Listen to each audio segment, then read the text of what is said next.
Hi hello అందరికీ welcome back to our channel. ఈరోజు మన ఛానల్లో హెల్దీగా గోధుమ పిండి బిస్కెట్స్ని ఇంట్లోనే ఎలా తయారు చేసుకోవాలో చూపిస్తున్నాను. ఓవెన్ లేకపోయినా పర్ఫెక్ట్ బేకరీ స్టైల్లో పర్ఫెక్ట్గా గ్యాస్ స్టవ్ పైన ఎలా చేసుకోవాలో చూపిస్తున్నాను.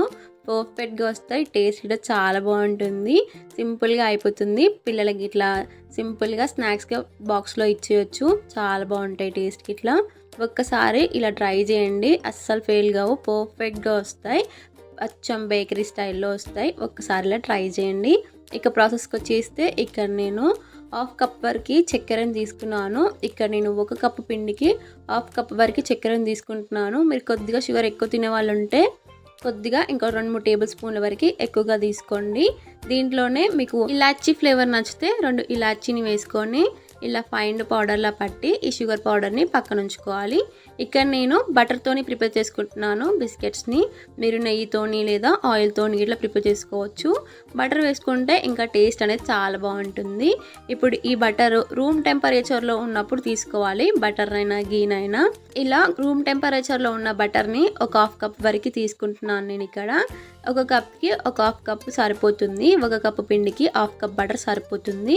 ఇప్పుడు దీన్ని ఒకసారి అంతా బాగా మిక్స్ చేసుకోవాలి. బటర్ని ఇలా అంతా బాగా మిక్స్ చేసుకున్నాక దీంట్లో కొద్దిగా మనం ముందుగా ప్రిపేర్ చేసుకున్న షుగర్ పౌడర్ని వేసుకుంటూ మిక్స్ చేసుకోవాలి. బటర్ అనేది ఇలా అంతా బాగా మిక్స్ చేసుకున్నాకనే షుగర్ పౌడర్ని కొద్దిగా యాడ్ చేసుకుంటూ మిక్స్ చేసుకోవాలి.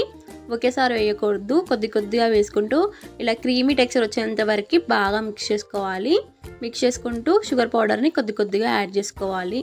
ఇక్కడ నేను వీడియోలో చూపించినట్టు ఇలా మిక్స్ చేసుకుంటూ కొద్దిగా యాడ్ చేసుకుంటూ మిక్స్ చేసుకోవాలి.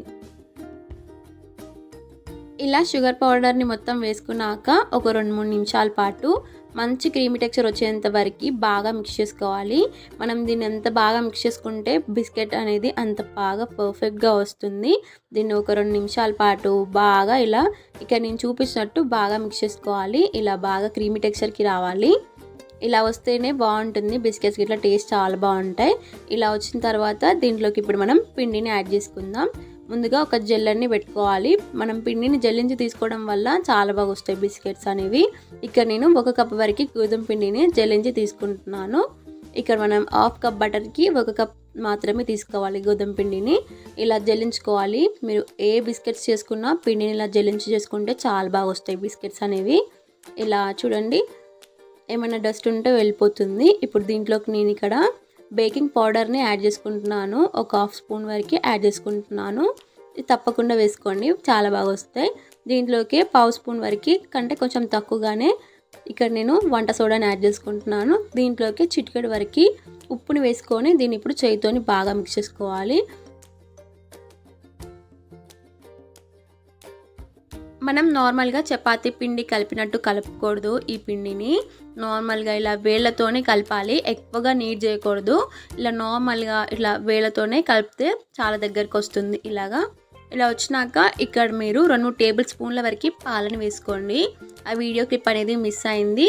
సో 2-3 టేబుల్ స్పూన్ల వరకు పాలను వేసుకుంటే పిండి అనేది ముద్దలాగా వస్తుంది. ఇక్కడ నేను చూపించినట్టు ఇక్కడ మీరు చూస్తే చూడండి, 2-3 టేబుల్ స్పూన్లు పాలను వేసుకుంటే ఇలా వస్తుంది పిండి. ఇక్కడ నేను చూపించినట్టు ఉండాలి పిండి అనేది. బిస్కెట్స్ అనేవి పర్ఫెక్ట్గా వస్తాయి పిండి ఇలా ఉంటే. పిండి టెక్స్చర్ అనేది ఇలా ఉండాలి. ఇప్పుడు దీన్ని ఒక 5 నిమిషాల పాటు పక్కన ఉంచుకుంటున్నాను. కొద్దిగా సాఫ్ట్గా అవుతుంది. ఆలోపు ఇక్కడ మీరు బేక్ చేసుకునే ప్లేట్కి ఇలా బటర్ని అప్లై చేసి పక్కన ఉంచుకోవాలి. ఇప్పుడు 5 నిమిషాల తర్వాత పిండిని ఇక్కడ నేను చూపించినట్టు చిన్నగా ఉండల్లాగా తీసుకొని ఇలా రోల్ చేసుకోవాలి. ఇక్కడ మీరు చూడండి, ఇలా చేసుకోవాలి. ఇక్కడ మనం ఓవెన్లో బేక్ చేసుకుంటలేం కాబట్టి ఇలా చిన్నగానే రోల్ చేసి తీసుకోవాలి. ఇలా మనం ముందుగా ప్రిపేర్ చేసి పెట్టుకున్న ప్లేట్లోకి మెల్లిగా ఇలా పెట్టేసుకోవాలి. బిస్కెట్స్ బేక్ అయ్యాక సైజ్ గిట్లా ఇంక్రీజ్ అవుతుంది కాబట్టి కొద్దిగా చిన్నగానే చేసుకోండి. ఇలా చిన్నగా చేసుకున్న వాటిని కొద్దిగా గ్యాప్ ఇచ్చుకుంటూ ప్లేట్లో పెట్టేసుకోవాలి. ఇలానే పిండి మొత్తాన్ని ఇలానే ఇక్కడ నేను చూపించినట్టు ఇలా రౌండ్గా ప్రిపేర్ చేసుకొని కొద్దిగా గ్యాప్ ఇచ్చుకుంటూ ప్లేట్లో పెట్టేసుకోవడమే. ఇక్కడ నేను చూపించినట్టు సైజ్ మాత్రం ఇక్కడ అన్నీ ఈక్వల్గా వచ్చేలాగా చూసుకోండి. ఇక్కడ నాకు ఒక ప్లేట్కి ఇన్ని సరిపోయినాయి. ఇక్కడ నేను చేసిన మిస్టేక్ ఒకటి మీతో షేర్ చేసుకుంటున్నాను. బిస్కెట్స్ అనేది నేను అంత గ్యాప్ ఇచ్చిన సైజ్ అనేది ఇంకా ఇంక్రీజ్ అయ్యి ఒకదానికొకటి అటాచ్ అయినాయి కాబట్టి మీరు మరి కాస్త సైజుని కొద్దిగా గ్యాప్ ఇచ్చుకుంటూ పెట్టేసుకోండి బిస్కెట్స్ని. ఇక్కడ మీకు నచ్చితే పైన ఇలా బాదాన్ని కానీ లేదా డ్రై ఫ్రూట్స్ ఏవైనా పెట్టుకోండి. ఇక్కడ నేను సన్ఫ్లవర్ సీడ్స్ని కొద్దిగా ఇలా పైన పెట్టేసి ప్రెస్ చేసుకుంటున్నాను. ఇలా అన్నిటిని ప్రిపేర్ చేసుకున్నాక ఇప్పుడు బేక్ చేసుకుందాం. ఇక్కడ నేను ముందుగా ఒక పెద్దగా ఉన్న గిన్నెని తీసుకుంటున్నాను. కింద మందంగా ఉండాలి, సో బాగా మందంగా ఉండేటట్టు చూసుకోండి. ఎందుకంటే బిస్కెట్స్ అనేవి ఊకే మారిపోతాయి కాబట్టి కొద్దిగా మందంగా ఉన్న గిన్నెని తీసుకోవాలి ఇలాగా.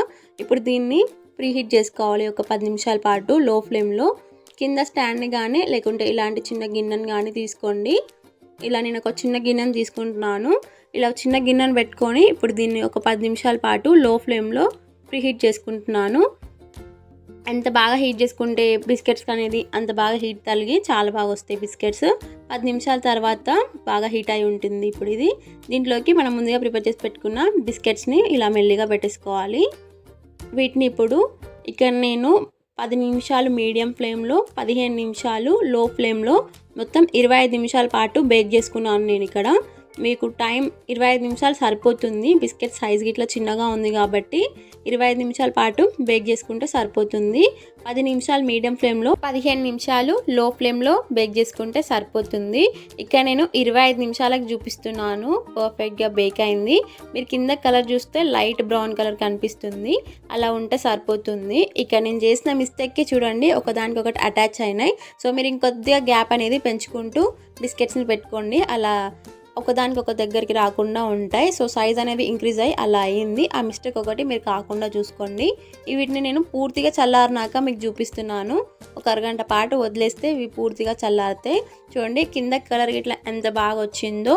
సో ఆ మిస్టేక్ ఒకటి చేయకుంటే పర్ఫెక్ట్గా వచ్చినట్టు బిస్కెట్స్ అనేవి.